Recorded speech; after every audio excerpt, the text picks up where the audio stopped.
Hello, welcome to Nightmare Flicks. I'm Nate, you're you. Child's Play 2019 recently became available on Amazon Prime, so I went back and watched it again because I just could not understand all the vitriol and anger towards this film when I first saw it last year in theaters. So after rewatching it, I have to say, this movie doesn't suck, just your opinion does. So let's go ahead and talk about this film.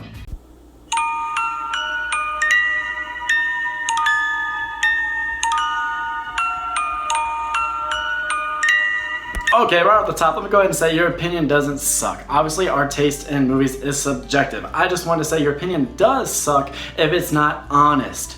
If you're being narrow-minded and you only hate this film because you never actually gave it a chance. You found out about the drama between the studio and Don Mancini, the man who co-wrote the first film and has also written every other Chucky film and has directed them, is really the godfather of Chucky. I understand if you're a purist why you want to be faithful to him, but if your loyalty to Don Mancini kind of cast a veil over your eyes to where you could not sit down and honestly take in this movie and judge it fairly, then I mean, come on, you can't be like this movie sucks because your perspective is not being objective. And I can say that mine was, because I'm kind of mixed on the Child's Play franchise. Now, I will be completely transparent. If they were to do a full-on remake of Scream, I would have a hard time setting aside my own subjective feelings and passion for that franchise and taking that movie in honestly and with fresh eyes and a fresh mind.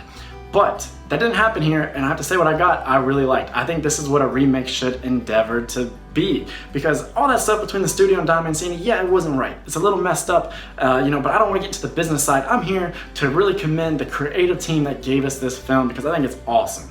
I think there's some really cool direction in this. I think they go back and they revitalize a franchise that has kind of fallen on hard times and needed to be readapted for the silver screen. I think they made it fresh. I like the new modern themes that they tacked on. I think the acting performances are fantastic. And then the kills and scares, they're some of the best in the Child's Play franchise. There's some real nasty, grisly goriness going on here. Straight Gnarls Barkley, and I'm all about it. I mean, if that's what you like in a Chucky movie, then be honest with yourself and just admit the Child's Play 2019 offers up a lot of good stuff. Now, if you're saying, Nate, what about that goofy ass doll? Yeah, I admit, he looks like a straight up dweeb. He looks like a little goober. And you know what? I gotta say, it's really grown on me. I kind of like that though. And this film is self-aware. It knows that this Chucky looks all dorky and weird, and he's kind of creepy because he's just so off-putting in his design.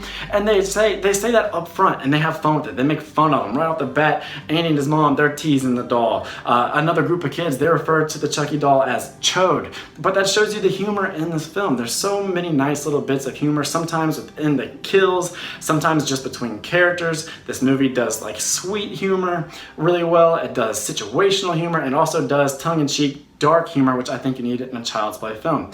I talked about themes.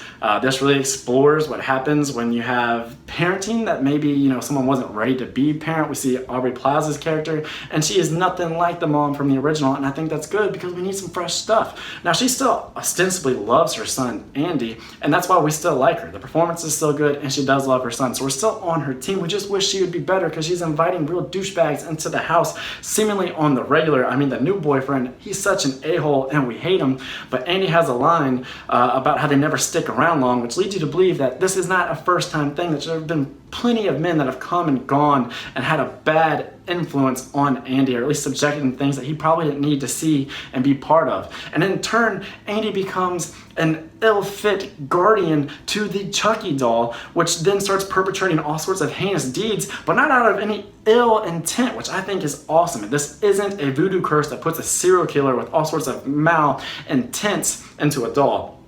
This is a movie with a corrupt AI that is really just trying to please a young boy and is taking in everything this young boy is watching and partaking in, and then just trying to do the same, recreate those moments, and can't understand why he doesn't get the approval of this boy that he just wants to be a best friend to. He wants to be best buddies with, and I think that that's really interesting. I love that this movie examines our reliance on technology. That's all great stuff. So I'm just saying, if you sit back and you give this movie an honest viewing, I'm not saying you're going to say this is a 10 out of 10, but you'll say that this is a damn fine film, especially for a creepy doll movie. There are so many bad creepy doll movies. Just earlier this year we got Brahms the Boy 2, and it is just a bunch of hot steaming garbage on a July day in Texas.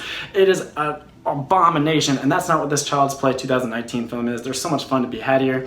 It's a little bit uneven, I will admit. I would call that first act, I would grade that out at an A, because you get introduced to the doll, to the characters, you get the setup, and everybody is just so strong, and you're like, okay, I'm totally on board with this ride. And then in Act 2, which I would grade a C, it kind of gets a little bit, a little bit messy, kind of goes down some paths I wish it didn't. I wish it would just focus in on the doll and Andy. We didn't need all the friends that come in, because they're really, for me, the only humor in this film that doesn't work. They're a little bit unnecessary, and they're the only ones who aren't really all that likable or even straight up hateable. I mean, that boyfriend character, you straight up hate him. You hate the Jack Black janitor guy, but that makes some of the other events in the film that much more gratifying. These other kids, you're just kind of mildly annoyed, and so that doesn't work, and you wish they're doing something else. So I would grade the second act as a C, and then we finish up with an awesome final act. It could have been better. I have some opinions on what they should have done, but I would still give it a B, because you get some awesome sequences, you get some dark humor with the drone attacks, you just get some really awesome sequences, and it's a nice payoff. It really kind of makes up for that second act. So overall, I would give this movie a solid B or a B+, and I would be so down for a sequel, because the humor is good, you got some themes, the kills are awesome and grotesque in the best way. And then Mark Hamill as Chucky, I really liked his performance. It would have really just been a bad idea if somebody came in, got in the booth, and tried to be Brad Dourif 2.0. That wouldn't work. We needed a whole nother take on the character. And Mark Hamill comes up with this really kind of sweet, benign type of Chucky, and it just makes it that much more off-putting. It really taps into that perversion of innocence, and I was all about it. He does some really cool vocal works, and it allows there to be more humor here, because there's just a meta nature with Luke Skywalker himself being Chucky. Andy originally wants to call the doll Han Solo, and Chucky's like, no, we ain't doing that. I'm Chucky. I can't have a Luke Skywalker voiced doll being called Han Solo. So there's just fun stuff throughout this film, and I encourage you to go see it if you haven't. But other than that, you guys have a fantastic day. Thank you so much for watching this video. If you enjoyed it, be sure to like, comment, and subscribe so you can get more of this channel's content, and feel free to comment below what type of videos you would like to see, which movies you'd like to have reviewed, if you'd like to see the franchise rankings, all of that kind of stuff. Anyways, guys, just thank you so much. I'm Nate for Nate Flick saying that's a wrap.